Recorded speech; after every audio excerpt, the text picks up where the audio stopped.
ঢাকাতে আমরা সমাবেশ করি নাই? করেছি। চেয়ার খালি ছিল, চেয়ার খালি ছিল। কয়টা চেয়ার খালি ছিল? কেন? অদূরদর্শী, অদূরদর্শী। আমাদেরগুলো আমাদেরকে স্বীকার করতে হবে। এখন তায়রুল কাদের নিয়ে আপনারা উঠে পড়ে লেগেছেন না? কেন করেছেন? কারণ ওইটা যেন ধামাচাপা পড়ে যায়, ওইটা নিয়ে যেন কেউ প্রশ্ন না তোলে। তায়রুল কাদের এই দেশের জন্য কি রেলেভেন্ট ইস্যু? তায়রুল কাদেরকে তুলে সমুদ্রে নিক্ষেপ করেন, অসুবিধা আছে? তায়রুল কাদের আপনাদেরকে চিনে না, আপনারা তায়রুল কাদেরকে চিনেন। তায়রুল কাদের এই দেশের সমস্যা হবে কেন? কোনো সমস্যা নাই।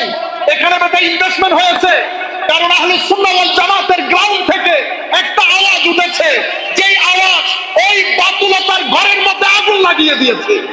তারা চায় এই আওয়াজকে বন্ধ করে দিতে। এই আওয়াজ যদি বন্ধ করে দেওয়া যায়, আহলুস সুন্নাহ ওয়াল জামাত আগামী 100 বছর পর্যন্ত দাঁড়াতে পারবে না। দাঁড়াতে যে পারবে না, সেটা ঢাকা সমাবেশের মধ্যে পুরো বাংলাদেশের মানুষ দেখেছে। 1,000 মানুষ, আমাদের সমস্ত তরিকতের লোক স্টেজের মধ্যে বসা, কোন মানুষ যায় নাই। পৃথিবীর মানুষ দেখেছে না, বাতিলরা দেখেছে না। তারা জানে এই ব্যক্তির গলার আওয়াজ বন্ধ করে দিতে পারলে আমাদের সামনের যাত্রা অনেক মসৃণ হয়ে যাবে। তারা যাকে টপ লিস্টে রেখেছে তাদের বিরুদ্ধে, তার বিরুদ্ধে আপনারা পিছনে লেগেছে। আপনারা বেটা পিছনে লাগলেও কোনো কিছু যায় আসে না, না লাগলেও কোনো কিছু যায় আসে না। কেন? মানুষ বলবে 1,500 মানুষ। কি বলবে? 1,500 মানুষ বলে লাভ নাই, আপনি কিন্তু 1,500 মানুষ। আপনারা বুঝতে পেরেছেন? এই একটা জিনিসকে ধামাচাপা দেওয়ার জন্য তারুল কাদরি, তারুল কাদরি। আমি আসার আগে এগুলা ছিল, আমি আসার আগে জমিয়তুল ফালার বক্তব্যের আগে এগুলা ছিল। জমিয়তুল ফালা ময়দানে শহদায়ে কারবালা মাহফিলের ইতিহাসের মধ্যে এত মানুষ হয় নাই। বাতিলের ঘরে আগুন লেগে গেছে। কিসের কারণে এত মানুষ? সম্মানিত ভাইয়েরা, তখন আমাদের ভিতরে কিছু ভাইয়ের পেছনে এরা টাকা খরচ করেছে। যদি পরিস্থিতি বাধ্য করে একজন একজন করে নাম বলে দেব, যদি পরিস্থিতি বাধ্য করে এমন এমন জায়গা থেকে এমন এমন কথা বলবো, আল্লাহ আল্লাহ রাসূলের ইজ্জতের কসম, ঘর থেকে বের হইতে পারবেন না, ঘর থেকে বের হইতে পারবেন না। কিচেন থেকে শুরু করে বেডরুম পর্যন্ত খবর সিনার ভিতরে আছে।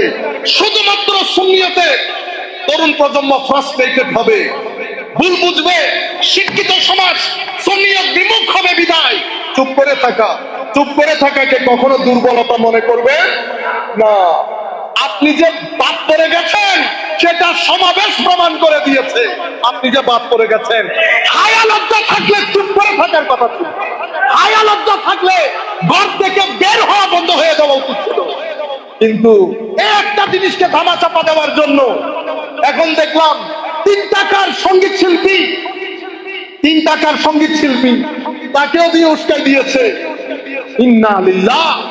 কথা বলার ক্ষেত্রে এত নিচে নেমেছে, যাদের ব্যাপারে বলছেন তারা যদি আপনার পীরের ব্যাপারে একই শব্দ ব্যবহার করে নিতে পারবেন, তাহলে কেন মা বাবাকে অপমান অপদস্থ করছে? এদের পিছনে টাকা খরচ হয়েছে। নতুবা জমিয়তুল ফালা থেকে শুরু করে আজকের দিন পর্যন্ত তায়রুল কাদেরের নাম নিছি, আমি নাম নিছি। আমার 21 বছরের খেতাব 2005 থেকে 2026, 21 বছরের খিতাবের মধ্যে আমার জানা মতো আমি 4-5টা খিতাবে হয়তো নাম নিয়েছি। 21 বছরের খিতাবে ইস্যু কি তায়রুল কাদেরি? আমি মিনহাজুল কোরআন, আমি মিনহাজুল কোরআন শিখেছি 2016 সালে। আর সম্মিলিত আহলে সুন্নাহ ওয়াল জামাতে সাধারণ সম্পাদক, উপদেষ্টা, সচিব, কয়জন আছে মিনহাজুল কোরআনে? আপনি মিনহাজুল কোরআন নিয়ে সংসার করেন, আবার আরেকজনকে মিনহাজুল কোরআন মিনহাজুল কোরআন বলেন। সাহস থাকলে বলে দেন সম্মিলিত আহলে সুন্নাহ ওয়াল জামাত বাতিল ঘোষণা করছে। কারণ এখানে মিনহাজুল কোরআনের লোক আব্দুল্লাহ আল মারুফ, ডক্টর আব্দুল্লাহ আল মারুফ স্যার ছোটখাটো আলেম, ছোটখাটো আলেম। আল্লামা জালালউদ্দিন আল কাদেরী কি ছোটখাটো আলেম? আমি আপনাদেরকে বলে যাই, প্রত্যেক দরবারে কাসওয়াসা দরবার শরীফ থেকে ফতোয়া দিয়েছে, যেই দরবার থেকে ফতোয়া দিয়েছে তার আপন চাচাতো ভাই, তিনি অনেক বড় আলেম, তিনি শাইখুল ইসলামকে মুজাদ্দেদে জামান বলে। তো আপনি এই দলে যান, আমাকে এই দলে যাইতে। জামিয়ার মধ্যে জালালউদ্দিন আল কাদরি সুন্নি না? সুন্নি কিনা? আপনারা ভয় পাইতেছেন? আমার বক্তব্য শেষ, এই মেসেজগুলো দিয়ে যায়। জালালউদ্দিন আল কাদরি হুজুর সৈয়দি শাইখুল ইসলাম তাহেরুল কাদরিকে বড় আলেমের রব্বানি মনে করতেন। পারলে উস্তাদের বিরুদ্ধে একটা ফতোয়া দিয়ে দেন, পারলে উস্তাদের বিরুদ্ধে। এখন ফয়সালা কি? ফয়সালা ভেরি সিম্পল। আমরা কেউ শেরে মিল্লাত উবাইদুল হক মিসাক হুজুরের সাথে, কেউ আল্লামা জালালউদ্দিন আল কাদরি। জালালউদ্দিন আল কাদরি হুজুরের সাথে যারা আছেন, ওনারা যদি মনে করেন এখানে ভুল হয়েছে, খাতায়ে ইজতিহাদি একটা সওয়াব। ইনারা যদি মনে করেন এখানে ভুল হয়েছে, খাতায়ে ইজতিহাদি একটা সওয়াব। অসুবিধা আছে? এগুলা নিয়ে তুলপার করে ফেলতেছে। লাভটা কি? কি হবে কি? এটা দিয়ে কোনো লাভ আছে? তাহেরুল কাদরিকে নিয়ে যদি সমুদ্রে নিক্ষেপ করেন, কোনো অসুবিধা আছে? মানে এখানে এই বিষয়টা এই মুহূর্তে আসছে কেন জানেন? আমাদের এবারের বক্তব্য জাহাঙ্গীরনগর ইউনিভার্সিটি, জগন্নাথে, কিছুদিন পরে ঢাকা ইউনিভার্সিটিতে হবে, এটা ইউনিভার্সিটিতে হবে, বিটিসি ট্রাস্টে হয়েছে। বাতিলের ঘরে আগুন লেগেছে, বাতিলের ঘরে আগুন লেগেছে। আমাদের মধ্যে কিছু রতি মহারথী আছে, তাদের পেছনে টাকা খরচ হয়। কি খরচ হয়? টাকা। নতুবা এই চোখ বারবার ভাঙার কথা না। টাকা না থাকলে ভাঙবে কেন? আপনারা বুঝতে পেরেছেন? আল্লাহর দরবারে আপনারা দোয়া করবেন আমাদের ছেলেগুলা যেন ফ্রাস্ট্রেটেড।